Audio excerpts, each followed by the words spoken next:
Hello friends, welcome to my channel Leena kitchen recipe. तो आज हम जानेंगे वट सावित्री व्रत कथा।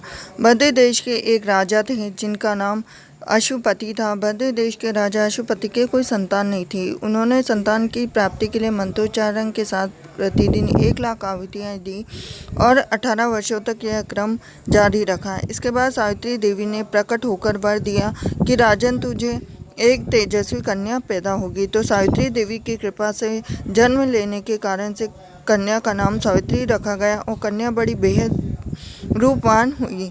योग्य वर न मिलने की वजह से सावित्री के पिता दुखी थे। उन्होंने कन्या को स्वयं वर तलाशने भेजा तो सावित्री तपोवन में भटकने लगी। वहाँ साल्व देश के राजा धूम्रसेन रहते थे। क्योंकि उनका राज्य किसी ने छीन लिया था तो उसके पुत्र सत्यवान को देखकर सावित्री ने पति के रूप में उनका वरण कर दिया। तो ऋषिराज नारद को जब यह बात पता चली तो अशुपति के पास पहुंचे और कहा, हे राजन, ये क्या कर रहे हैं आप? सत्यवान गुणवान है, धर्मात्मा है, बलवान भी है। उसकी आयु बहुत छोटी है, अभी वह अल्पायु है।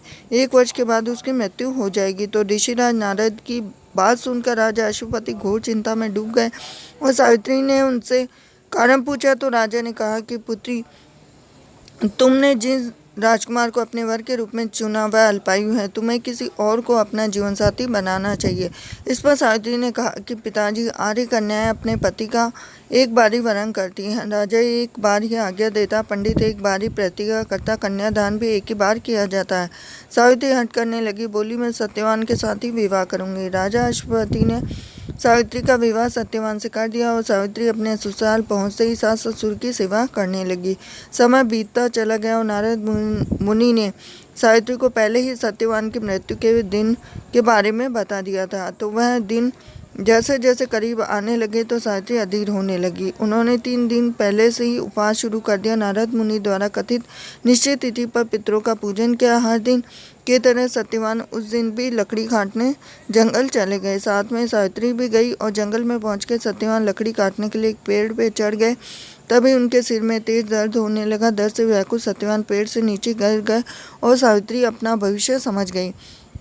सत्यवान के सिर को गोद में रखकर सावित्री सत्यवान का सिर सहलाने लगी। तभी वहाँ यमराज आते दिखे तो यमराज अपने साथ सत्यवान को ले जाने लगे। तो सावित्री भी उनके पीछे पीछे चल पड़ी। यमराज ने सावित्री को समझाने की कोशिश भी की, यही विधि का विधान है, लेकिन सावित्री नहीं मानी। तो सावित्री की निष्ठा, पति परायणता को देख कर यमराज ने सावित्री से कहा कि हे देवी, तुम धन्य हो, तुम मुझसे कोई भी वरदान मांगो। तो सावित्री ने कहा, मेरे सास ससुर वनवासी और अंधे हैं, उन्हें आप दिव्य ज्योति प्रदान करें। यमराज ने कहा, ऐसा ही होगा, जाओ अब लौट जाओ। लेकिन सावित्री अपने पति सत्यवान के पीछे पीछे चलती रही और यमराज ने कहा, देवी, तुम वापस जाओ। सावित्री ने कहा, भगवान, मुझे अपने पतिदेव के पीछे पीछे चलने में कोई परेशानी नहीं है। पति के पीछे चलना मेरा कर्तव्य है। यह सुनकर उन्होंने फिर से उसे एक और वर मांगने के लिए कहा। तो सावित्री बोली, हमारे ससुर का राज्य छिन गया है, उन्हें वापस दे दी जाए। तो यमराज ने सावित्री को यह वरदान दिया कि तुम वापस लौट जाए। लेकिन सावित्री फिर भी वापस नहीं लौटी और यमराज ने सावित्री को तीसरा वरदान मांगने को कहा। तो सावित्री ने 100 संतानों और सौभाग्य का वरदान मांगा। तो यमराज ने इसका वरदान भी सावित्री को दे दिया।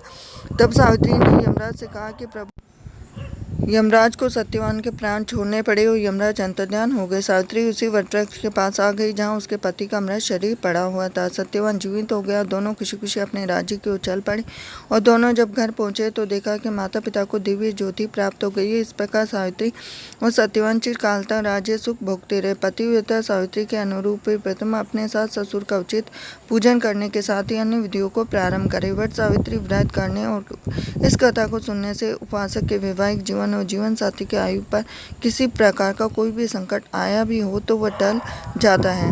तो आशा करती हूँ कि आपको मेरा ये वीडियो जरूर पसंद आएगा। वीडियो पसंद आए तो वीडियो को लाइक कीजिए, चैनल को सब्सक्राइब कीजिए, बेल आइकन बटन दबा दीजिए। तो मिलती हूँ आपसे नेक्स्ट वीडियो में। हरे कृष्ण।